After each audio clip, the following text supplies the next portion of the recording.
Hey, what's up, you guys? Welcome to Roots Part 2. If you know me, you probably know that I like to get to the root of things. So starting this video project, I wanted to start with my own roots, maybe to lend a little bit of insight into the ideological grounds that I stand on, and how I know that managing our changing climate is something that I want to spend the rest of my life dedicated to, even though it can be heavy and depressing and complicated. What I do want to do is acknowledge the fact that all human beings work from their own perspective and their own value system, and ultimately most folks just want to do good. So here's my attempt at sparking some understanding with the latest data, latest situation of environmental issues in today's world. So the best place to start is with some history. Let's get right into it. I wanted to lay out a context of environmental issues in the United States. So I did a little bit of research on the history, and there's quite a few things that surprised me. We as human beings have known about the atmosphere since the 1600s and the gases that compose the atmosphere, which allow life on Earth to exist, which a lot of us would agree is a pretty cool thing. As early as 1824, the scientific we were researching the effects of carbon dioxide in particular on the Earth's atmosphere and the Earth's climate. By the 1860s, there was quantified knowledge of the greenhouse gas effect. Basically, the same system which insulates the Earth against the cold vacuum of space can also trap increasing amounts of solar radiation close to the Earth if more greenhouse gases are emitted into the atmosphere. Carbon dioxide and methane are two of such greenhouse gases that we talk about because they are better at capturing heat than, say, oxygen or nitrogen, which make up the vast majority of our atmosphere. But because they are so effective at capturing heat, just a small increase in the proportion of those greenhouse gases can have a disproportionately large impact on the overall climate and temperature of the Earth. Just a little side note here for a fellow lady scientist. It turns out scientist Eunice Foote discovered and described the greenhouse gas effect 3 years prior to Mr. John Tyndall, whose published work demonstrates the same effect, yet his work is what is considered the foundation to modern climate science. By 1966, coal industry research showed that they were already aware that coal burning would cause warming of the Earth's entire atmosphere, even predicting the melting of our planet's polar ice reserves and the inundation of coastal cities like New York. And this was already measurably happening by 1938. In the 70s, as the public became more concerned about the greenhouse gas effect, conservatives became more concerned about government overreach or overregulation as a response to the changing climate.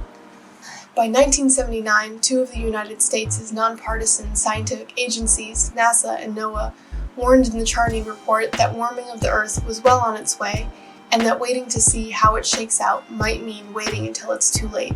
Despite the findings of the best American research, the Reagan administration, starting in 1981, cut government funding to environmental research and denied global warming.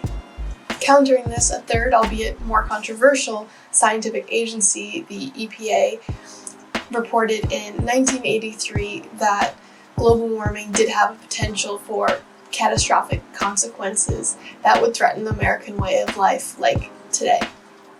In 1988, James Hansen's global warming testimony to a congressional hearing predicted with high confidence a future of storms, floods, droughts, and other intensified natural disasters. Not only that, but it was because of human activity, just as coal industry research had predicted 20 years earlier. But by 1989, the fossil fuel industry was well prepared to protect their way of doing business, and I have to give them props. They picked a really good campaign. The elegant strategy of inspiring doubt was actually drawn from the same minds who were inspiring doubt about lung cancer for the tobacco industry. Here's a 1969 memo from a tobacco institute. In their own words, doubt is our product since it is the best means of competing with the body of fact that exists in the mind of the general public. It is also the means of establishing a controversy. So the strategy of inspiring doubt was adopted by the Marshall Institute, a conservative think tank who, of course, were funded by the fossil fuel industry, and as well as other major contributors to the campaign, such as the Koch brothers. Small groups of scientists funded by the industry, many of whom had already worked for the tobacco industry, began publishing contrarian works to the press and directly to books rather than to peer-reviewed journals. Scientists actually identify this time period, which occurred 30 years ago, as the time when questioning the fundamentals of climate science was no longer justified by scientific uncertainty on the topic. Something that was really interesting to me when I was researching this topic was that going into the 90s, there's actually a reported shift where Americans, instead of discussing the climate science itself, actually began discussing the politics of the controversy of climate science. By the 2000s, sociologists illuminated the source of climate change denial to a well-organized and well-funded campaign by conservative think tanks. This 2008 study from the University of Central Florida sources 92% of skeptical literature back to those think tanks working for the industry's interests. Here's another critical piece of the puzzle. In the United States, contrarian coverage of the climate crisis is disproportionately represented in the media. I love this episode of Last Week Tonight with John Oliver from 2014, where he sets up a climate change debate with a climate change skeptic and Bill Nye, but before he starts the debate, he brings out two people to side with the climate change skeptic and 96 other people to side with Bill Nye, basically to illustrate the point of how overwhelming the consensus is and that we really shouldn't even be having this debate in the first place. So what exactly is this consensus that we're talking about? Scientists aren't in agreement over any one particular policy or any one particular politician. They don't know exactly how many feet the sea is going to rise, and what they're most uncertain about is actually what humans are going to do to respond to climate change. But what we do know, the consensus, according to this NOAA article, is that, quote, carbon dioxide concentrations are rising mostly because of the fossil fuels that people are burning for energy. Fossil fuels like coal and oil contain carbon that plants pulled out of the atmosphere through photosynthesis over the span of many millions of years. We are returning that carbon to the atmosphere in just a few hundred years. Basically, what this graph shows is you've got, of course, the cycles that everybody talks about that we know well, but you have this almost vertical orange line where we've contributed such massive amounts of carbon dioxide relative to the previous amounts that we are in unknown territory. It's not just our American scientific agencies that understand the implications of climate change to our way of life. Admirals of the United States Navy, for example, are well aware of the costs of the climate crisis on national security. Worsening storms and sea level rise will take out billions of dollars of naval bases, and that is just a primary consequence. Leaders of defense are also well aware that climate change is a threat multiplier and that terrorism and war are increasingly likely as well. Okay, so the science is in. There's obviously a clear economic incentive to contradicting climate science, but how exactly does denial or skepticism play out in the minds of Americans? Here are the 5 characteristics of science denial generally from good old skepticalscience.com. First, like I mentioned earlier, there are people with little scientific credentials who publish to non-accredited sources and create the illusion of controversy or a magnified minority. That is called fake experts. Logical fallacies include the argument that climate cycles are natural, misrepresenting the fact that our current warming period is faster than any in human history, and it began when we started burning fossil fuels. Impossible expectations. No single study has 100% certainty. That is just not how science works, and it is an impossible expectation. It is the repetition of independent works and the lack of disapproval of global warming which allows us to come to consensus without a technical 100% certainty in any particular model. Cherry-picking, using one study against the weight of all other studies on the same topic, and conspiracy theories, which include assertions about scientists themselves rather than the credibility of their science. There's also a lot of different types of skeptics or deniers. First, you have trend skeptics or deniers who claim that there's no global warming, the science is wrong. Second, you have attribution skeptics or deniers who believe that, for example, climate cycles are natural. Third, there are impact skeptics or deniers who might agree that the climate is warming and that humans are responsible, but they claim that global warming will be harmless or beneficial. Even if we accept the data on climate change and human responsibility, we can still technically be in the climate change denial category if we don't come to terms with its implications for our personal ways of life and responsibilities. So denial can most certainly mean intellectually understanding the issue without changing your behavior or taking action. Professor Carrie Marie Norgaard of MIT wrote in the book Living in Denial, Climate Change, Emotions in Everyday Life in 2011 about a town in Norway where climate crisis effects were occurring, but for the highly educated and politically savvy residents by Big W, global warming was both common knowledge and unimaginable. Professor Norgaard also speaks on how it is particularly difficult to grapple with the reality of climate change when you're from a developed nation, which contributes to the majority of environmental alterations, as it comes with a lot of guilt, which is, of course, an uncomfortable emotion. And really, the guilt is not to be overlooked. It can be paralyzing.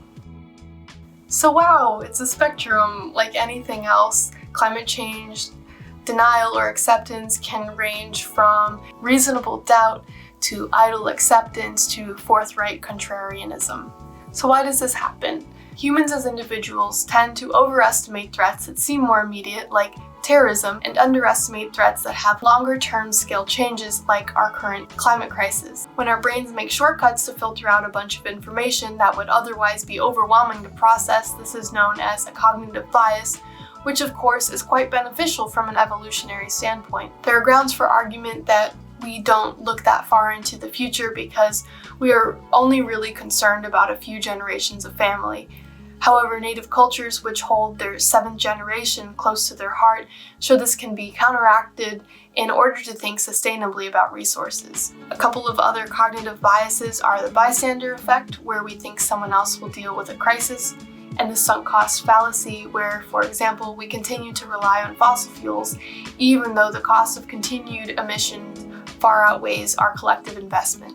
There's an economic incentive to climate change contrarianism, and of course, there are also psychological and emotional grounds for denial or inaction. I was also really curious to see how people's faiths play into their perspective on climate change and humans' relationships to the environment. The study, The Impact of Religious Faith on Attitude to Environmental Issues and Carbon Capture and Storage Technologies, a mixed methods study from 2014, discusses that there are a few different ways that people of Christian faith view humans' relationships with the environment. People might interpret humans as having dominion over the earth, or rather, divinely sanctioned stewardship of living things. Others focus on preparing for afterlife, disengaging from current environmental concerns, or even take it as signs of the second coming. Overall, there is a concern for human welfare, which drives Christians to support technologies which can dampen the impacts of climate change. Islam also teaches stewardship, harmony, and intrinsic value of nature, and perceive the environment as testimony to Allah's all-encompassing presence. Out of any group, though, the non-religious people who did not believe in afterlife or divine intervention were the most alarmed by climate change, focusing on humankind's responsibility to act in the face of a changing environment. A more general spirituality and connection to nature can also form bridges between different religions and inspire people to take action on climate issues. From Pathways to Environmental Responsibility from 2013, quote, "The spread of such contemporary nature spirituality may be a powerful means for the popular implementation of ecologically rational behaviors, especially because there are limits to the societal diffusion of complex scientific arguments, as well as to any exclusively analytical and rational understanding of reality." Out of any group, religion, or culture, Indigenous people might be the most aware or in tune of human beings' relationships to the environment. According to Potawatomi scholar activist Kyle White, Indigenous people of North America acknowledge climate change as a continued intensification of environmental change since the onset of colonialism, and with traditional environmental knowledge, are predisposed to be resilient in the face of climate change despite and perhaps because of the changes inflicted upon them. Furthermore, a sense of intergenerational justice and gratitude for Earth's gifts is integral to many Indigenous cultures. Besides people's religion, another strong ideology that people hold is their politics. And of course, that is the context that we understand climate conversations best in the United States. But who exactly believes what?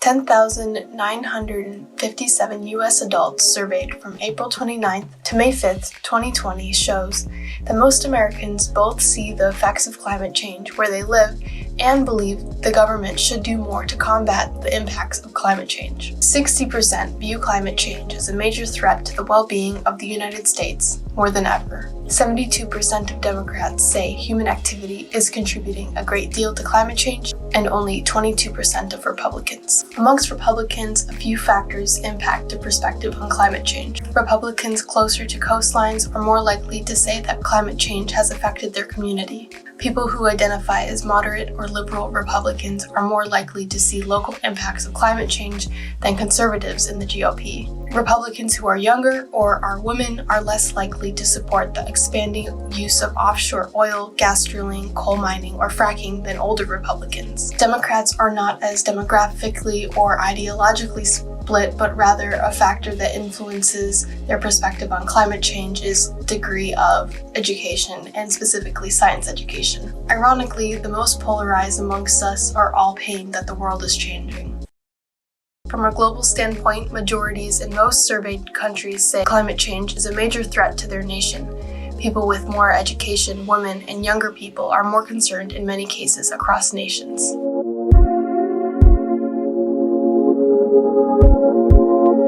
Try to focus on action and remember that the best thing that we can do is care for the living beings immediately around us. Large-scale collective action is pretty hard for humans to muster.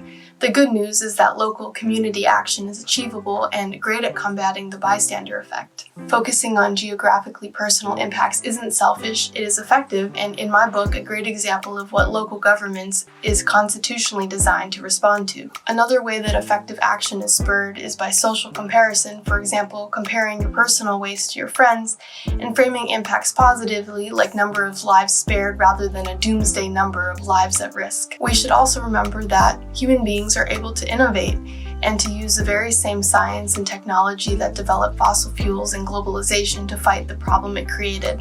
Most people don't like talking about inevitable doom, and a lot of us are overexposed to the issue of climate change already. On my channel, I want to focus on solutions and hopefully put things in a way that is illuminating and a little less overwhelming. Of course, there's no way to know how things are going to end up, and that can bring us a lot of fear, doubt, anxiety. But one thing that cannot be overstated is that none of us are in this alone.